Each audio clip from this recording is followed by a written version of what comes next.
ಕಾಂಗ್ರೆಸ್ ಸರ್ಕಾರ ರಾಜ್ಯಪಾಲರು ಸುಳ್ಳು ಹೇಳುವಂತೆ ಮಾಡಿದೆ. ಇದು ನಿರಾಸೆಯ ಭಾಷಣ. ಬಿಜೆಪಿ ಬೆಂಗಳೂರು ವಿಧಾನಮಂಡಲದ ಉಭಯ ಸದನಗಳನ್ನು ಉದ್ದೇಶಿಸಿ ಭಾಷಣ ಮಾಡಿದ ರಾಜ್ಯಪಾಲ ತಾವರಚಂದ್ ಗೆಹ್ಲೋಟ್ ಅವರಿಂದ ಕಾಂಗ್ರೆಸ್ ಸರ್ಕಾರ ಸುಳ್ಳುಗಳನ್ನು ಹೇಳಿಸಿದೆ ಎಂದು ಪ್ರತಿಪಕ್ಷ ಬಿಜೆಪಿ ಸೋಮವಾರ ಆರೋಪಿಸಿದೆ. ಇಂದಿನಿಂದ ಬಜೆಟ್ ಅಧಿವೇಶನ ಆರಂಭವಾಗಿದ್ದು, ಮೊದಲ ರಾಜ್ಯಪಾಲರ ಜಂಟಿ ಸದನ ಉದ್ದೇಶಿಸಿ ಭಾಷಣ ಮಾಡಿದರು.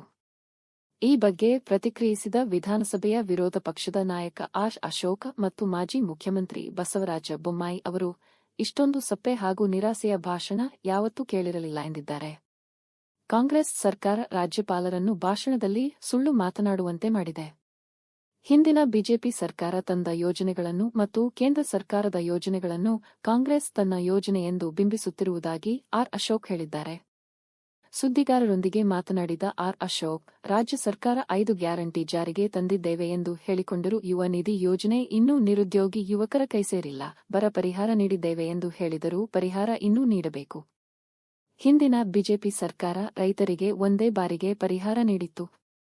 ಬರಪೀಡಿತ ರೈತರಿಗೆ 25,000 ರು.ಗಳ ಪರಿಹಾರದ ಬಗ್ಗೆ ಯಾವುದೇ ಉಲ್ಲೇಖವಿಲ್ಲ. ಬದಲಿಗೆ ಕೇಂದ್ರ ಸರ್ಕಾರದ ವಿರುದ್ಧ ಆರೋಪಗಳನ್ನು ಮಾಡಲಾಗುತ್ತಿದೆ ಎಂದು ತಿಳಿಸಿದರು. ಬಿಜೆಪಿ ಸರ್ಕಾರ ಅಧಿಕಾರದಲ್ಲಿದ್ದಾಗ ಶಿವಮೊಗ್ಗ ವಿಮಾನ ನಿಲ್ದಾಣ ಪೂರ್ಣಗೊಂಡಿತು. ಮೆಟ್ರೋ ರೈಲು ಯೋಜನೆ ಕೇಂದ್ರ ಸರ್ಕಾರದ್ದು. ಜಲ ಜೀವನ್ ಮಿಷನ್ನ ಕೊಡುಗೆಯೂ ಇದೆ. ಆದರೆ ಕಾಂಗ್ರೆಸ್ ಸರ್ಕಾರ ಈ ಯೋಜನೆಗಳನ್ನು ತನ್ನದು ಎಂದು ಹೇಳುತ್ತಿದೆ ಎಂದರು.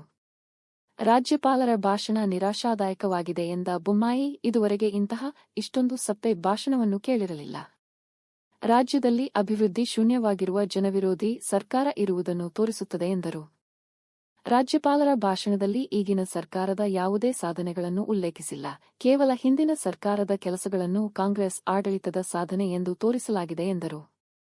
ರಾಜ್ಯ ಬಿಜೆಪಿ ಅಧ್ಯಕ್ಷ ಬಿವೈ ವಿಜಯೇಂದ್ರ ಕೂಡ ರಾಜ್ಯಪಾಲರ ಭಾಷಣ ನಿರಾಶಾದಾಯಕ ಮತ್ತು ಸುಳ್ಳುಗಳಿಂದ ಕೂಡಿದೆ ಎಂದು ಹೇಳಿದ್ದಾರೆ.